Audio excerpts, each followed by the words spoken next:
Вы рассказали чрезвычайно увлекательную вещь о том, что не так давно были обнаружены документы, написанные на белорусском языке с использованием арабской вязи.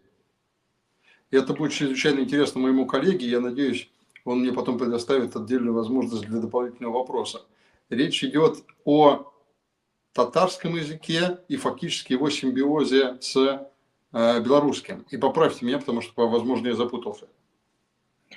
Ну, тут не недавно, а уже давно, еще в начале 20 века были обнаружены рукописи, татарские рукописи, написанные татарским письмом Аль-Китабы, но когда начали их рассчитывать, язык оказался белорусский, на котором они написаны. И уже целая плеяда ученых и ученых из Вильнюсского университета занимались изучением этих рукописей. Самый такой известный Аль-Китаб Ивана Луцкевича, это известный белорусский деятель, у которого в межвоенном Вильнюсе был музей, и он в деревне 40 татар, который в Таторию, нашел вот этот Аль-Китаб, он сейчас даже опубликован.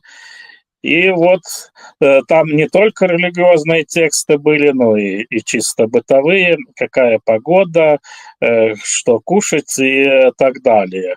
И вот это часть такой общей татарско-белорусской культуры. Но мы знаем, что были большие очаги и белорусских татар, прежде всего это Ивья, Новоградский район, и вот тут, да, понятно, что Тракай под Вильнюсом.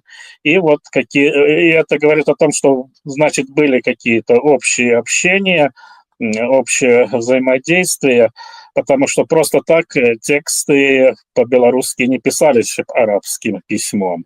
И вот эти памятники сейчас сохраняются, и в Полоцком музее книгопечатания их много, и тут вот в Вильнюсе тоже есть. Но прежде всего профессор Антонович, который всю свою жизнь положил на изучение этих аль-китабов, написанных белорусским письмом.